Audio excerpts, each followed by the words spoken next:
অনেক দিন আগের কথা। রসুলপুর গ্রামে একজন কৃষক বাস করত। সে তার স্ত্রী এবং মেয়েকে নিয়ে জীবনযাপন করত।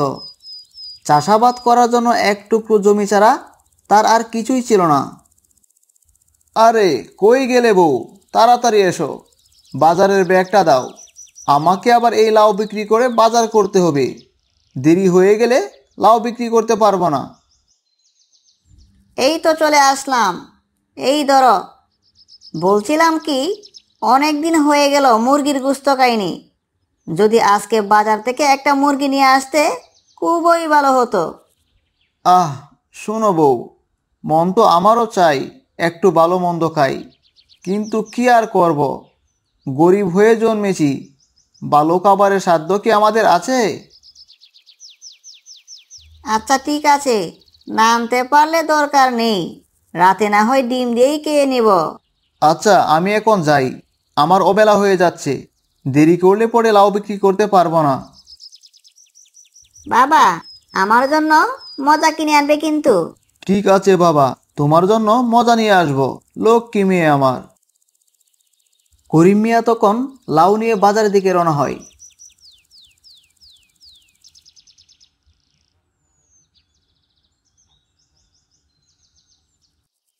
এইদিকে আসেন, স্বাদের লাউ নিয়ে যান, কচি লাউ নিয়ে যান, একদম তাজা লাউ নিয়ে যান। এই যে দোকানদার ভাই, লাউ কত টাকা করে? দেশীয় কচি লাউ একদম 30 টাকা। এই লাউয়ের অনেক স্বাদ। ঠিক আছে, আমাকে একটা দাও। এই নাও তোমার টাকা। করিম মিয়া তখন তার সব লাউ বিক্রি করে ফেলে। লাউ বিক্রি করে সে মুরগির দোকানে যায়। এই যে দোকানদার ভাই, মুরগি কত করে? মুরগির কেজি 150 টাকা মাত্র। দিব নাকি ভাই একটা? এত দাম? কিন্তু আমার কাছে এত টাকা নেই। না ভাই, আজকে আর নেব না, অন্য কোনো দিন নিতে আসবো। করিম মিয়া তখন বাজার করে বাড়ির দিকে রওনা হয়। হাঁটতে হাঁটতে সে বাড়ির দিকে চলে আসে। বাবা, আমার জন্য মজা এনেছো? লক্ষ্মী মা আমার, এই নাও তোমার মজা। বাবা, তুমি অনেক ভালো। বলছিলাম, মুরগি কি এনেছো? আর বলো না, মুরগির যা দাম, গরিবের মনে হয় আর মুরগি খাওয়া হবে না। দামটা একটু কমুক, পরে না হয় একদিন নিয়ে আসবো। ঠিক আছে, তুমি হাত মুখ ধুয়ে এসো, আমি তোমার জন্য খাবার নিয়ে আসছি। আর সেই গ্রামে থাকতো এক মুরল। সে গরিব মানুষদেরকে টাকা পয়সা দিয়ে সাহায্য করত। গ্রামের এক গরিব কৃষক এসেছে টাকা ধার নেওয়ার জন্য। মুরল মশাই, আমি খুব বিপদে পড়ে এসেছি। আমার মেয়েটা খুব অসুস্থ হয়েছে, তার জন্য চিকিৎসা করা দরকার, কিন্তু আমার কাছে কোনো টাকা নেই। দয়া করে আমাকে কিছু টাকা ধার দিন। আরে ঠিক আছে ঠিক আছে, কোনো চিন্তা করিস না। টাকা লাগবে, এই নে টাকা। তোর মেয়েকে ডাক্তারের কাছে নিয়ে যা, পরে কোনো সময় আমাকে পরিশোধ করে দিস। উপরওয়ালা আপনার মঙ্গল করুক, আমি তবে এখন যাই। পরের দিন রাতের বেলা প্রচুর বৃষ্টিপাত হয়। আর সেই বৃষ্টিপাতে করিম মিয়ার লাউ গাছের গোড়ায় পানি জমে যায়। ফলে তার সব লাউ গাছ মরে যায়। আরে আমার এ কি হয়ে গেল রে, আমার সর্বনাশ হয়ে গেল। আমার সব লাউ গাছ মরে গেল, আমি এখন কি করব? করিম মিয়া তখন বাড়িতে চলে আসে। তার খুব মন খারাপ হয়ে যায়। ওগো, শুনছো, এইদিকে আসো, আমাদের সর্বনাশ হয়ে গেল। কি হয়েছে গো, তোমার মন খারাপ কেন? কি আর হবে, গত রাতের বৃষ্টিতে আমার লাউয়ের বাগান তলিয়ে গেছে, সব গাছ পানিতে ডুবে মারা গেছে। ওগো, তুমি কি বলো এইসব? তাহলে এখন আমাদের কি হবে? আমরা আমাদের সংসার চালাবো কিভাবে? দেখি একটা কিছু করা যায় নাকি।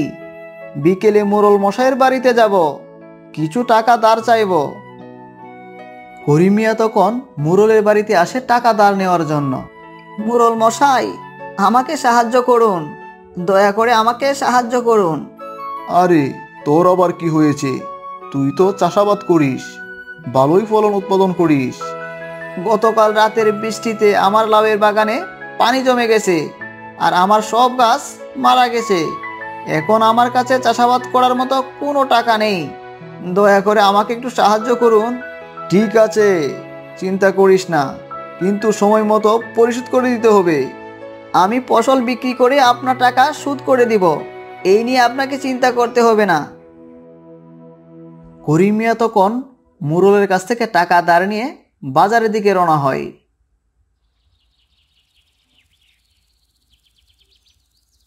সে লাউ গাছের চারা কেনার জন্য দোকানের কাছে যায়।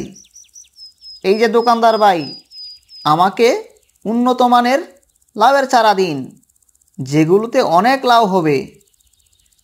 এই যে ভাই, এইগুলো নেন।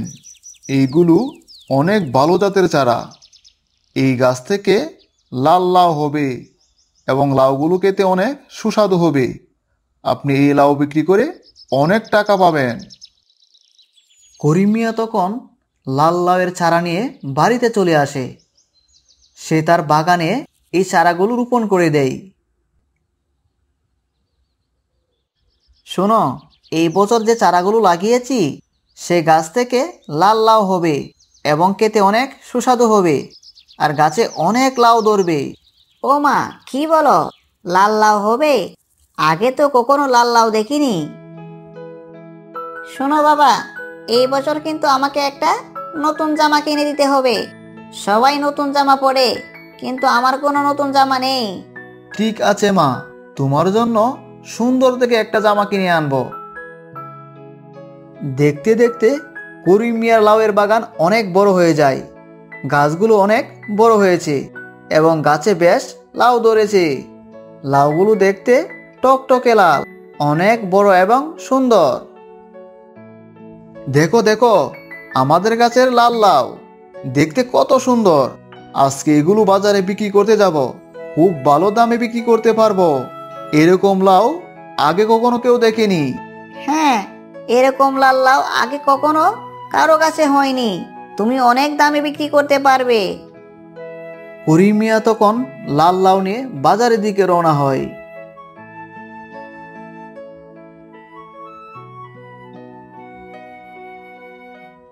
সে লাউ নিয়ে বাজারে চলে যায়, আর তখনই মানুষ লাল লাউ কিনতে চলে আসে।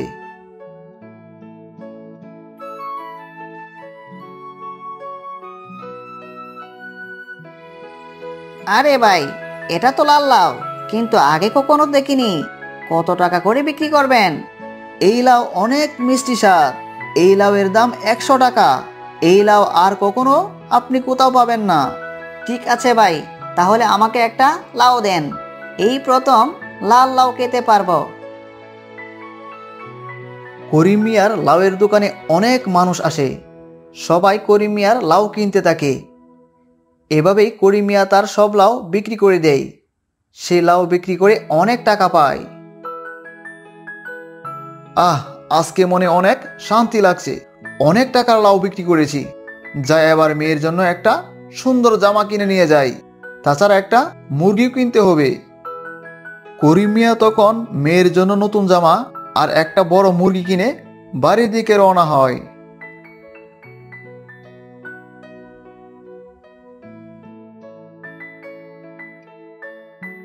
আজকে আমার লক্ষ্মী মেয়ে অনেক খুশি হবে। অনেক দিন পর নতুন জামা কিনেছি, যাই তাড়াতাড়ি বাড়ি যাই।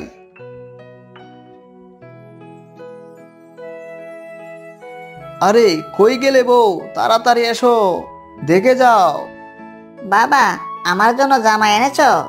এই যে মা, তোমার জন্য নতুন জামা এনেছি। তুমি আজ থেকে নতুন জামা পরতে পারবে।